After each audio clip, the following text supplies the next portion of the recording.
আসসালামু আলাইকুম ভিউয়ার্স, আমি জুয়েল আহমেদ বলছি স্পেন থেকে। আশা করি আপনারা সবাই ভালো আছেন, সুস্থ আছেন, সহি সালামতে আছেন। আজকে আপনাদের মাঝে আমি একটি ভিডিও নিয়ে আসছি। ভিডিওটা খুবই গুরুত্বপূর্ণ। সেটা হচ্ছে আজকে ফিঙ্গারের বিষয়ে আলোচনা করব। যারা ফিঙ্গারপ্রিন্ট খাইয়েছেন বা স্পেনে এই ফিঙ্গারপ্রিন্টের সিস্টেমটা কি, বা কার্ড কখন যখন উঠাবেন তার আগে নেন না পরে নেন, সার্বিক পুরো A to Z আলোচনা করব ফিঙ্গারের বিষয়ে। অনেকেই আমার কাছে জানতে চেয়েছেন এই ব্যাপারটা। আশা করি আজকের ভিডিওটা যদি শোনেন আপনারা, তাহলে আপনাদের জিজ্ঞাসা বা আপনারা পুরো ব্যাপারটা কিন্তু ক্লিয়ার হয়ে যাবেন একেবারে পানির মতন। তো ভিউয়ার্স, জুয়েল আহমেদ স্পেন এই চ্যানেলে আমি A to Z সকল তথ্য কিন্তু দিয়ে থাকি। আর জুয়েল আহমেদ স্পেন এই চ্যানেল আপনারা অবশ্যই সাবস্ক্রাইব করে দিবেন, আর ভিডিওগুলো পারলে শেয়ার করে দিন। এবং আপনাদের কাছে রিকোয়েস্ট, আপনারা সবাই করেন, আমি আমার ভিউয়ার যারা আছেন সবাই আপনারা কমেন্ট করে জানান আপনারা কোন দেশ থেকে দেখতেছেন, এবং সবার কমেন্টগুলো কিন্তু আমি পড়ি। তো ভিউয়ার্স, আমার যে পার্সোনাল নাম্বার আমি সেটা আবারও বলে দিচ্ছি, 003460215663। এটা হচ্ছে আমার পার্সোনাল নাম্বার। আপনারা চাইলে যোগাযোগ করতে পারেন, কিন্তু ফ্রি না, ফ্রি সার্ভিস শুধুমাত্র কমেন্ট, এছাড়া আমার কাছে কোনো ফ্রি সার্ভিস নাই। আপনারা দয়া করে ফি জমা দিয়ে তারপরে কল দিবেন বা যোগাযোগ করবেন আমার সাথে যদি কোনো পরামর্শ নিতে চান বা কোনো হেল্প নিতে চান। তো ভিউয়ার্স, এখন আসি মেন কথায়। সেটা হচ্ছে আপনারা জানেন ইউরোপের প্রতিটা দেশে বা পৃথিবীর বিভিন্ন দেশে যখন নাগরিকত্ব নেবেন বা কার্ড নেবেন বা রেসিডেন্ট কার্ড নেবেন, সবারই কিন্তু একটা ফিঙ্গারপ্রিন্ট দিতে হয় বা আঙ্গুলের ছাপ দিতে হয়। সেটা আপনারা অনেকেই জানেন, কিন্তু এটা বিভিন্ন দেশের বিভিন্ন নিয়ম আছে। তো স্পেনের যে নিয়মটা, স্পেনে সাধারণত যখন আপনারা এদেশে আসার পর তো অ্যাড্রেস বানাইবেন, এটা হচ্ছে অব্লিগাতরিও, মানে সবার জন্য প্রযোজ্য। কার্ড যে কোনো কার্ডই বানান, যাই বানান, আইসা অ্যাড্রেস করতেই হবে। তারপরে স্টেপ বাই স্টেপ আপনি যেই নিয়মে কাগজ বানান, বুঝতেই পারছেন ব্যাপারটা। তো এই দেশে যখন আপনারা কার্ড পাইবেন বা কার্ড আপনাদের কার্ডের জন্য জমা দিবেন, সব কিছু A to Z জমা দিছেন, যখন আপনাদের কার্ড পাস হয়ে গেছে, মনে করেন আপনার ফাইল জমা দিয়েছেন, পাস হয়ে গেছে, আপনার কার্ড এই দেশে পেয়ে গেছেন, তখন আপনি সেই কাগজটা যে ফেভারেবল হয়েছে, মানে ওকে হয়েছে, সেই প্রিন্ট করে তারপরে আপনারা যাইবেন এই দেশের যে এই ন্যাশনাল মামু আছে তাদের অফিসে, যে কার্ডের জন্য, মানে যে কার্ড সেই কার্ডটার জন্য, রেসিডেন্ট কার্ডটার জন্য আপনারা অ্যাপ্লাই করবেন। তখন একমাত্র ফিঙ্গারপ্রিন্ট নেই এই দেশে। যখন সব হয়ে যায়, কার্ড হয়ে গেছে, তো তখন যখন আপনারা যাইয়া এই অ্যাপ্লাই করবেন, একটা ফি আছে, সরকারি ফিটা জমা দিয়ে তারপরে আপনারা ফিঙ্গারপ্রিন্ট দিয়ে এই কার্ডের জন্য অ্যাপ্লাই করে আসবেন, এবং আপনাদের টাইম দিয়ে দিবে 1 মাস বা 1.5 মাস এরকম সময়, 4 সপ্তাহ বা 6 সপ্তাহ। তো 6 সপ্তাহ পরে যখন আপনাদের এই সিরিয়াল নাম্বার আসবে, আপনারা চেক করবেন, দেখবেন, যখন দেখবেন হয়ে গেছে, আপনাদের কার্ড ওকে হয়ে গেছে, যখন কালেক্ট করবেন, কালেক্ট করার সময় আবারও দিবেন। এই দুইবার সাধারণত ফিঙ্গার নেই এই দেশে। নর্মাল যে সিস্টেমটা ভিউয়ার্স কথা বলতে স্পেনের ক্ষেত্রে। এবং আরেকটা যে সিস্টেম, যেমন যারা অ্যাড্রেস বানাইছেন, রাস্তাঘাটে ঘুরছেন বা কোনো কন্ট্রোলে ধরা খাইছেন, তাদেরকে কিন্তু দৈরা নিয়ে ফিঙ্গার রাখে। সেই ফিঙ্গার হচ্ছে সবচেয়ে খারাপ ফিঙ্গার, এবং এটা একটা কেস হয়, একটা মামলার মতন হয়। এই মামলা আপনাদের চলতে থাকবে, কোর্টে যাইবেন, হাজিরা দিবেন, এবং এটা উকিলের মাধ্যমে বিভিন্ন স্টেপ আছে।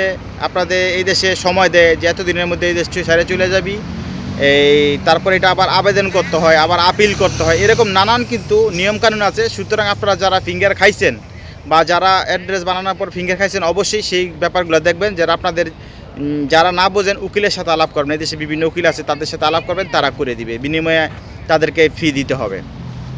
আচ্ছা গেল। এবং অনেকে জানতে চেয়েছেন, যেমন পর্তুগালে, নানান দেশে আগেই ফিঙ্গার নেয়, যখন 70 নেবেন তখন ফিঙ্গার নেয়, এরকম নানান দেশে আগে নেয় বা পরে নেয়। তবে আমি স্পেনের ব্যাপারটা বলতেছি। স্পেনে সাধারণত যখন পাস হয়ে যাবে, আমরা বলতেছি যখন আপনাদের কাগজ পাস হয়ে গেছে, ইন্টারনেটে আপনারা দেখতেছেন কাগজ ফেভারেবল হয়ে গেছে, বাস মিষ্টি খাইতেছেন বা মিষ্টি সবাইকে খাওয়াচ্ছেন, সুখবরটা বাংলাদেশে দিচ্ছেন, যে দেশে থাকেন সেই দেশে দিচ্ছেন।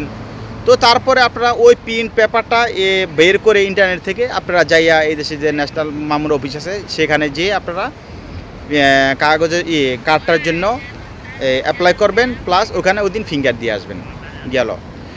আর ওই যে আপনাদের সময় দিবে 4 সপ্তাহ বা 6 সপ্তাহ পরে যাবেন, যখন কার্ড হয়ে যাবে, এর পরবর্তী গিয়া কার্ড কালেকশন করবেন, তখন আবার আরেকটা দিবেন। এই দুইটা ফিঙ্গার সাধারণত স্পেনে নেয়, এটাই স্পেনের নিয়ম।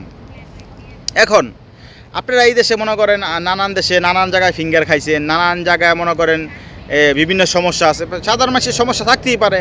অন্যান্য ইউরোপের অন্যান্য দেশে ফিঙ্গার খাইছেন বা বিভিন্ন প্রবলেম আছেন, বিভিন্ন মামলা খাইছেন, বিভিন্ন অনেক কিছু অনেক প্রবলেম থাকতে পারে। তখন এই প্রবলেমগুলোর কারণে এই দেশে যখন জমা দিবেন তখন একটা ইনভেস্টিগেশন, একটা যাচাই বাছাই করে ওরা। যখন আপনাদের কাগজ জমা দিবেন এই দেশে তখনই আর কাগজ দেয় না, বুঝতেই পারছেন।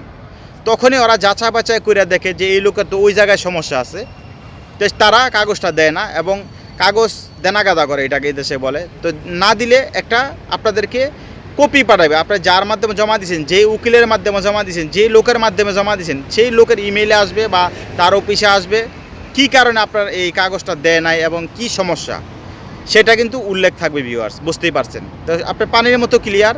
এই দেশে যারা কার্ড বানাবেন বা কার্ডের জন্য অ্যাপ্লাই করবেন, কার্ড হওয়ার আগেই আপনাদেরকে বলে দিবে। এটা কিন্তু ভালো একটা প্লাস পয়েন্ট। আপনারা যখন অনেকে যেমন দেখা গেছে কাগজ পাস হয়ে গেছে, ফিঙ্গার দিতে গেছেন তখন ধরা খাইছে, এরকম অনেকে অনেক এই কেস এমন আমার কাছে আছে, ধরা খাইছে, তাদের ফিঙ্গার নেয় নাই, ফেরত দিয়ে দিছে। তো সুতরাং এই দেশে এই ঝামেলাটা নাই। এই দেশে এসে অ্যাড্রেস বানাবেন, 2 বছর হয়েছে, কাগজ জমা দিবেন, কাগজ পাস হয়ে গেছে, মানে সব ঝামেলা না হইলেই কাগজ পাস হবে ভিউয়ার্স। আপনাদের কোনো ঝামেলা না থাকলেই, কোনো সমস্যা না থাকলে আপনাদের কাগজ পাস হবে, বুঝতেই পারছেন। তো ভিউয়ার্স এই ছিল ব্যাপারটা, আজকের বিষয়টা। ভিডিও যদি ভালো লাগে অবশ্যই একটা লাইক করবেন, কমেন্ট করবেন, আপনারা জানাবেন কোন দেশ থেকে দেখতেছেন। আর আমার যে পার্সোনাল নাম্বার আমি আবারও বলে দিচ্ছি 003460215663, এটা হচ্ছে আমার পার্সোনাল নাম্বার। আপনারা চাইলে হোয়াটসঅ্যাপে নক দিতে পারেন, কিন্তু ফ্রি না। ফ্রি সার্ভিস শুধুমাত্র কমেন্ট, এছাড়া কোনো ফ্রি সার্ভিস নাই। দুঃখের বিষয় আমার সবসময় বলা লাগে, তারপরে কিছু কিছু লোক বলে যে ভাই কিসের ফি। কারণ শত শত ফোন আসে, এত ফোন ফ্রি সার্ভিস দেওয়া আমার পক্ষে সম্ভব না।